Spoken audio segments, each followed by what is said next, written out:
ஆண்டாள் திருவடிகளே சரணம். இன்று மார்கழி 17வது நாள், 17வது திருப்பாவி. அம்பரமே தண்ணீரை சோரே அரஞ்சே எம்பெருமா நந்தகோபால வீழையான்.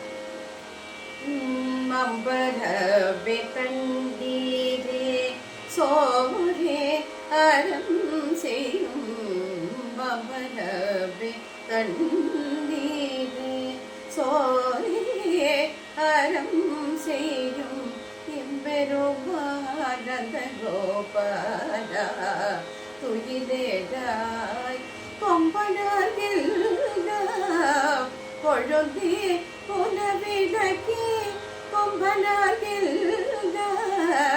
கொழுந்தே புனவிளக்கே எம்பெருமாட்டி யசோதா அறிவோராய் அம்பரவே ஊடறுத்து போகி உலகளந்த உம்பகோமானே உறங்காது துயிலேழாய் செம்புகழடி செல்வா பலதேவா உம்பியும் நீயும் உறங்கினோரிம்பாவாய்.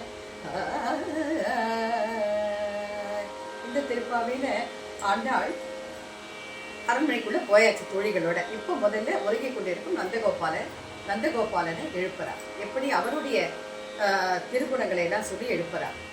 அம்பரமே சோரே தண்ணீரே சோரே அரஞ்செய்யும். அதாவது அம்பரம் எப்போதுமே உண்ட உணவு, தண்ணீர், உடுக்க உடை எல்லாம் அண்டி அண்டி கணக்கில்லாம வாரி வழங்கும் தான தர்மம் துறவிகளுக்கும் யோகிகளுக்கும் ஏழைகளுக்கும் வாரி வாரி தானம் செய்யும் வழங்கும் வள்ளல் குணம் கொண்ட நந்தகோபாலனே, என் கண்ணபிரானின் தகப்பனாரே துயிலெழாய் எழுந்திருங்கள். அப்புறம் தூங்கிக் கொண்டிருக்கும் யசோதா பிராட்டி கிட்ட போறார். கொம்பனார்க்கெல்லாம் கொழுந்தே குலவிளக்கே, எங்களை ஆயர் குலத்திற்கே ஒரு குலவிளக்கை போன்றவள், கருணை உள்ளம் கொண்டவளே யசோதா, அழகான யசோதையே குலவிளக்கே துயிலெழா, நீயும் எழுந்திரு. அவளையும் துயிலெழுப்ப ஆண்டாலும் தோழிகளும் துயிலெழுப்ப பாடுகிறார்கள். அப்புறம் என்ன பண்றான், கண்ணன் கிட்ட போறான். கண்ணனுடைய திருகுணங்களை எல்லாம் சொல்றான். அம்பரமே ஊடர்த்து ஓங்கி உலகளந்து, இந்த விண்ணையும் மண்ணையும் திருவடிகளால் கிழித்து அந்த மகாபலி சக்கரவர்த்தியின் கர்வத்தை அடக்கிய கண்ணபிரானை நீயும் துயிலெழாய். தேவர்களுக்கெல்லாம் உம்பர் கோமானை, தேவர்களுக்கெல்லாம் தலைவனை உறங்காமல் நீயும் எழுந்திரு துயிலெழாய். அவருக்கும் திருப்படி எழுச்சி பாடுறான்.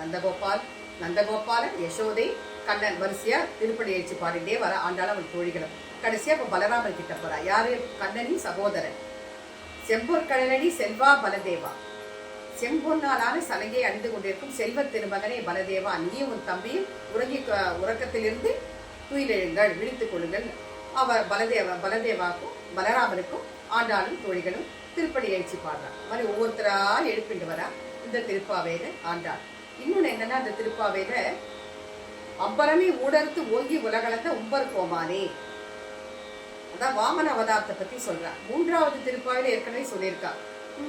ஓங்கி உலகளந்த உத்தமன் பேர் பாடி உலகளந்த பெருமான் வாமன அவதாரத்தை 3வது திருப்பாவையிலும் சொல்றான். இந்த 17வது திருப்பாவையிலும் ஆண்டாள் வாமன அவதாரத்தை சொல்றா இந்த திருப்பாவையில். அது குறிப்பிடத்தக்கது. ஆண்டாள் திருவடிகளே சரணம். ஓம் நமோ நாராயணாய.